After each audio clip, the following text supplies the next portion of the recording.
네, 정치권의 동향을 대기자의 시선으로 짚어보는 목요 정치클럽 기자 대기자 시간입니다.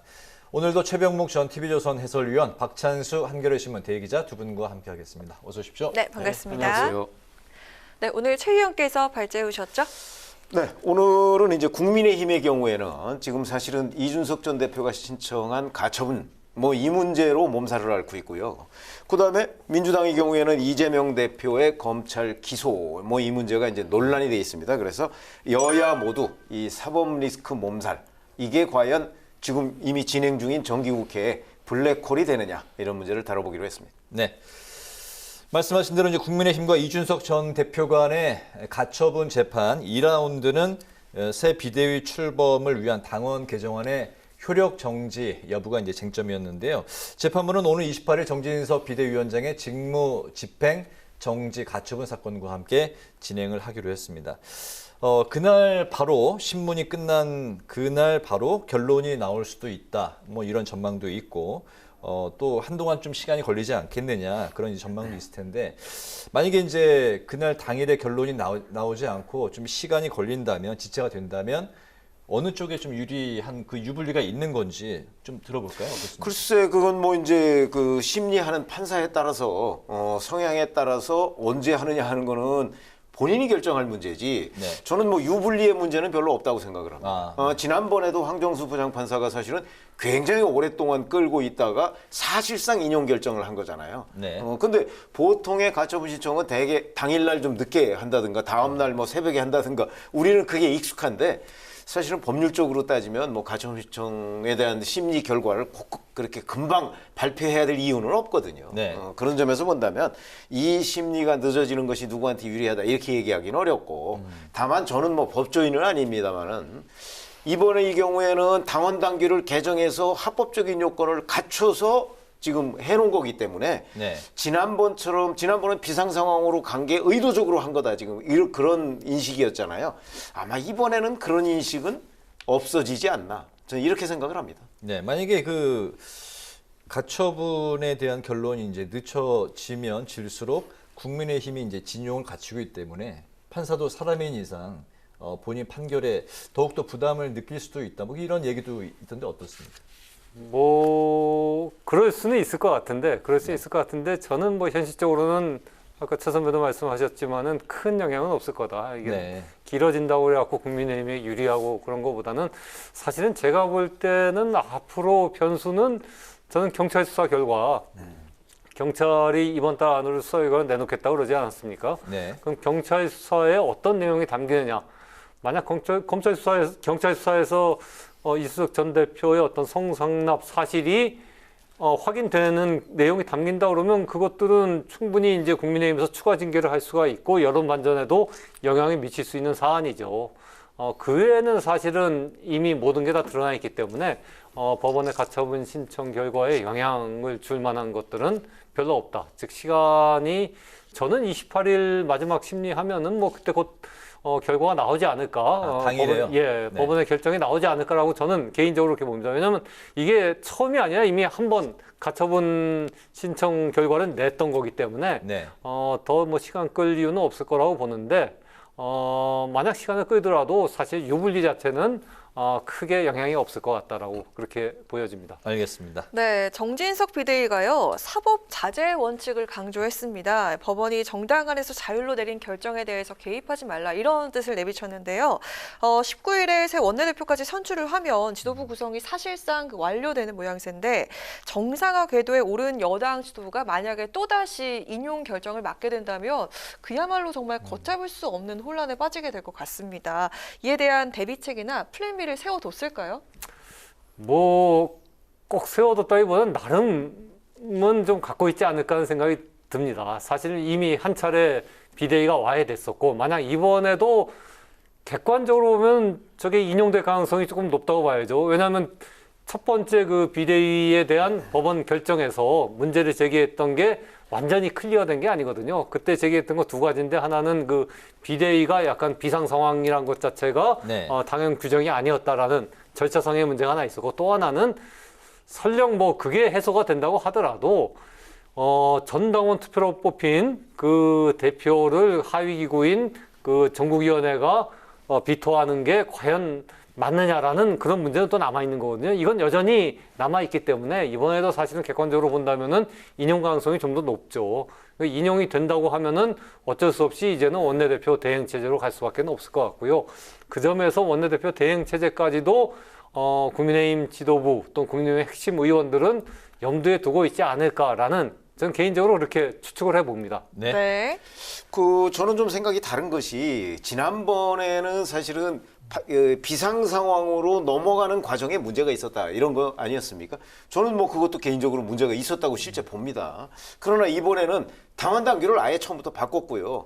그 바꾸기 전에 이미 최고위원들은 어떤 이유에 의해서든 사퇴를 했거든요, 다. 네. 그러니까 그야말로 명실상부한 비상 상황이었다고 저는 생각을 하거든요. 그러면 그 상황에서 비대위가 출범을 한 것이고 더군다나 19일에 새 원내대표가 나와요. 그 지난번에는 권성동 원내대표가 원내대표를 사퇴하지 않은 상태에서 비상 상황을 의도적으로 만들었는데 이번에는 권성동 원내대표가 사퇴를 하고 19일 날 새 원내대표가 들어선단 말이죠. 네. 그렇게 되면 저는 지난번에 황정수 부장판사가 얘기했던 그 어떤 기본 얼개 이런 것들은 대략 다 치유가 됐다고 보거든요. 그렇게 되면 이번에 아마 인용될 가능성 별로 없는 것 아닌가 저는 이렇게 봅니다. 물론 그럼에도 불구하고 플랜 B는 세워놨겠죠. 그 플랜 B라는 거는 지금 말씀하셨다시피 새로 선출되는 이제 원내대표가 대표 직무대행이나 뭐 권한대행을 통해서 이제 이 당을 다시 또 뭐 이끌어가는 과정. 뭐 그렇게 본다면 다시 뭔가 처음 시작하는 거는 있지만 그렇다고 해서 뭐 대혼란이 벌어질 가능성 저는 별로 없다고 봅니다. 그렇습니까? 네. 그렇게 보셨지만 또 만약 인용될 경우를 가정해서 이야기를 해보도록 하겠습니다. 새 원내대표 원톱 체제가 유력하기 때문에 차기 원내대표에 대한 관심이 더 커지고 있는 상황인데요. 친윤계에서는 주호영 추대론이 거론됐지만 오늘 재선의 이용호 의원이 또 출마 선언을 했습니다. 경선으로 가는 그런 분위기인데요. 현재 후보만 10여 명에 이르고 주호영 의원도 출마를 고심하고 있다는데 이번에도 윤심이 원내대표 향방을 가를까요? 어떻게 보십니까? 뭐 윤심이 저는 수면 위로 드러나지 않을 거라고 봅니다. 결국 윤심은 윤핵관들을 통해서 당에 전달이 되겠죠. 윤핵관들이 어떻게 움직이느냐를 보면은 그게 곧 윤심이라고 봐야 될 것 같고요. 윤핵관 하면 이제 대표적으로 핵심이 권성동 원내대표하고 그리고 장제원 네. 의원 두 분인데 둘이 사실 사이가 별로 안 좋았죠. 대선 때부터 안 좋다는 건 이미 여러 과정을 통해서 네. 나타났었는데 저는 이번에 새 원내대표를 뽑는 데는 아마 두 사람이 협력하지 않을까 생각합니다. 왜냐하면 윤핵관에 대한 여론이 너무 안 좋고 또 이번에 그 청와대 개편에서도 윤핵관이 이른바 추천했던 인사들이 대거 밀려났거든요. 그 얘기는 네. 전체적인 여권의 권력 지형에서 윤핵관이 지금 꼭 유리한 위치에 있는 게 아니기 때문에 그 점에서 어쨌든 당에서는 윤핵관의 영향력을 계속 확보하기 위해서 아마 두 사람이 협력해갖고 하나의 원내대표, 한 사람의 원내대표를 밀지 않을까 라는 생각을 합니다. 누가 유력할까요? 저는 현재로서는 뭐 주호영 의원이 주호영 추대론이 친윤 쪽에서 나왔다는 것 자체가 이른바 윤핵관들은 주호영 의원을 마음에 두고 있는가 아닌가 하는 생각이 들거든요. 네. 그 점에서 보면 주호영 의원이 조금 더 유리한 위치에 있는 거 아닌가라는 그런 그렇군요. 생각을 해봅니다. 예. 네. 저는 이제 후보군들이 정리되는 과정을 보면 대략 짐작할 수가 있다 이렇게 생각합니다. 지금은 이제 이용호 의원만 출마 선언을 했잖아요. 그런데 이제 그 외에 뭐 박대출, 김태호 뭐 여러 의원들이 이제 거론은 되고 있습니다. 기자들 사이에서. 네. 자, 그런데 이런 거 한번 생각해 보시죠. 권성동 원내대표가 그 원내대표로 됐을 당시에 사실은 그 전에 지금 충남지사를 하는 김태흠 의원이 출마하겠다 이렇게 돼 있었죠. 근데 어느 날 갑자기 김태흠 의원이 나 원내대표 출마 안 하고 충남지사로 나가겠다 이렇게 선언을 했단 말이죠. 네네. 이제 그 과정에서 윤심이 작용을 했다. 이렇게 기자들이 분석을 했는데 저는 그게 맞다고 생각합니다. 그러면 이번에도 만약에 지금 말씀하셨듯이 주호영 의원을 원내대표에 이제 다시 재선을 시키는 게 만약에 윤심이라면 지금 제가 쭉 거론했던 기자들 사이에 이제 그 오르락내리락 하는 네. 이름들 중에서 누군가가 나오려고 하다가 저 출마 안 하겠습니다. 만약에 이런 흐름들이 있으면 그러면 주호영 의원한테 윤심이 쏠리고 있구나. 그러면 누군가가 윤심을 주호영 의원한테 얘기를 하고 다른 의원들한테도 전달한 것으로 봐야 되는 거죠. 저는 그런 과정을 우리가 이렇게 들여다보면 아마 대충 윤심이 누구에게 있구나 또는 작용을 하고 있구나 하는 거는 충분히 짐작이 가능하다. 그런 점에서는 저도 주호영 의원 추대론이 지금 뜬금없이 나오는 걸 보면 네. 그게 전혀 근거 없는 상황은 아닐 것이다 이렇게 봅니다. 네.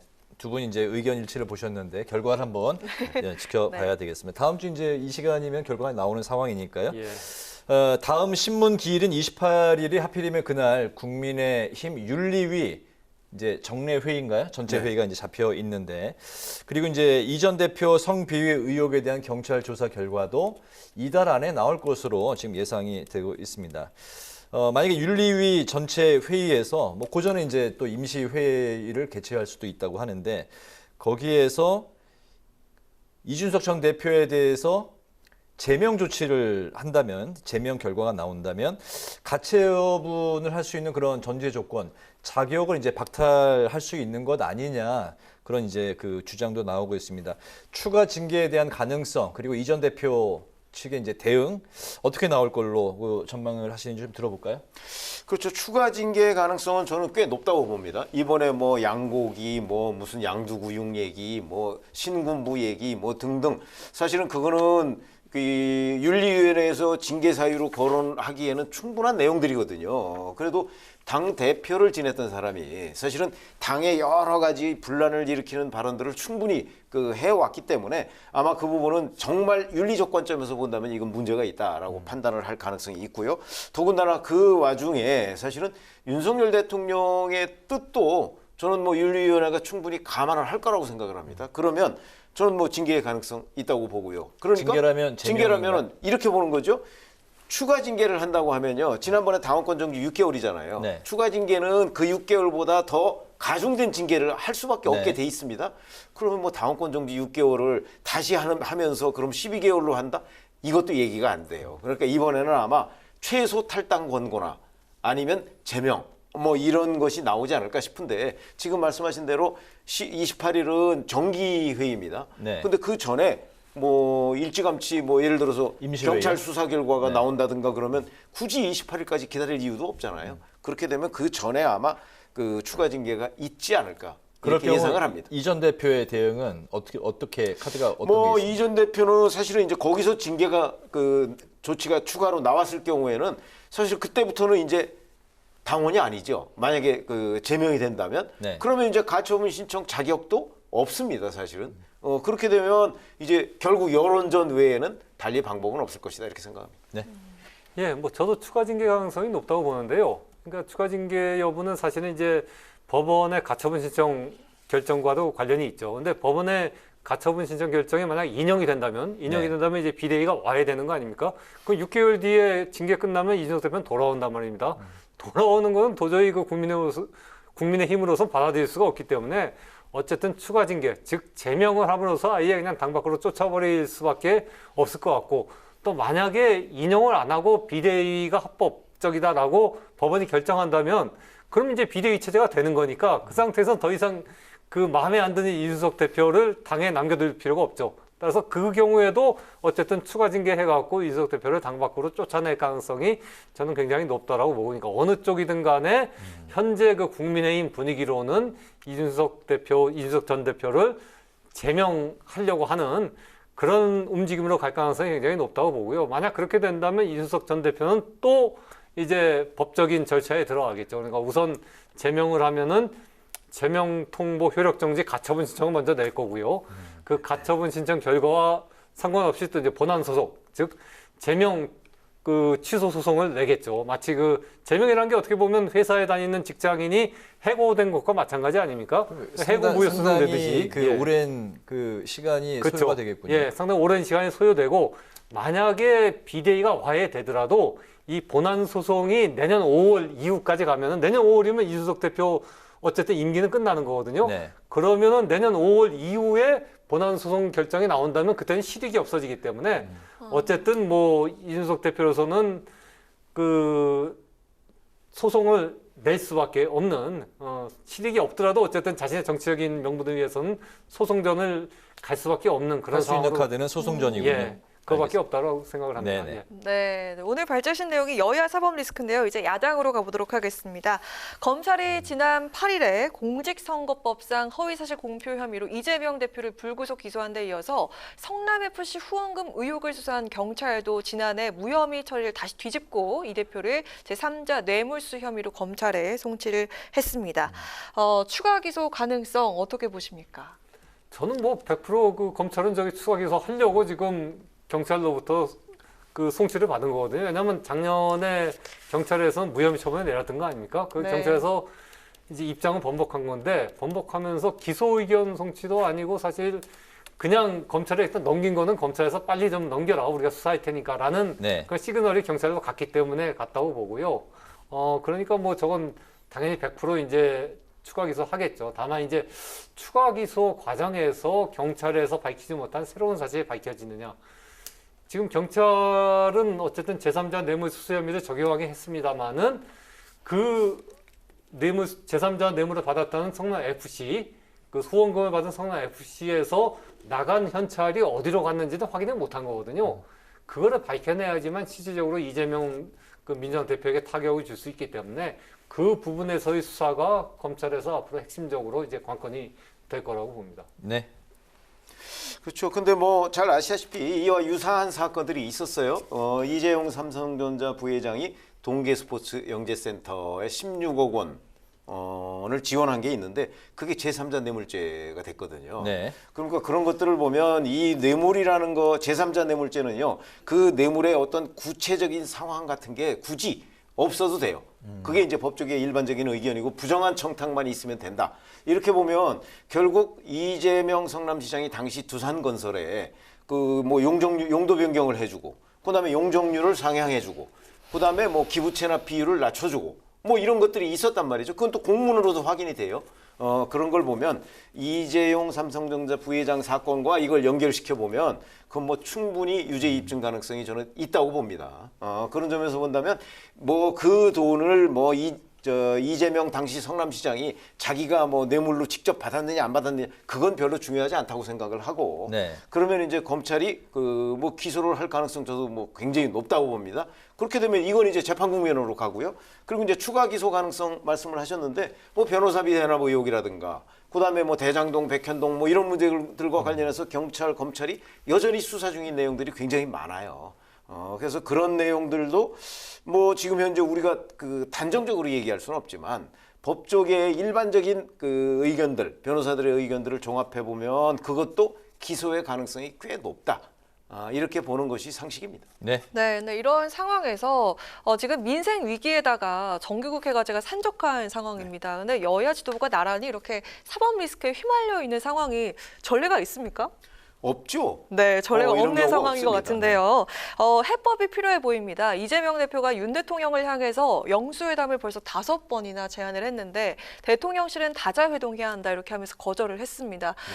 이재명 대표가 제안하는 이유 그리고 윤 대통령이 거절하는 이유 각각 뭐라고 보십니까? 뭐 잘 아시지만 2019년에도 보면 문재인 대통령한테 황교안 대표가 1대1 회동을 제안한 적이 있습니다. 그것도 그때 뭐 5번까지는 아니어도 여러 번 제안을 네. 했거든요. 그런데 문재인 대통령이 결국 다 거절을 했어요. 그리고 실제 상황은 다자회동을 했고 한가운데 1분 30초 정도 그 자료를 찾아보니까 문재인 대통령과 황교안 대표가 1분 30초 창가에 가서 잠깐 얘기한 적이 있어요. 1분 30초가 무슨 얘기를 했겠어요. 그러니까 그거는 사실상 거부한 것이고 근데 지금도 똑같은 상황이 벌어지고 있는 거죠. 입장만 바뀌었을 네. 뿐입니다. 그런 경우를 보면 원래 지금은 뭐 대통령이 집권당에서 차지하고 있는 당직이 없습니다.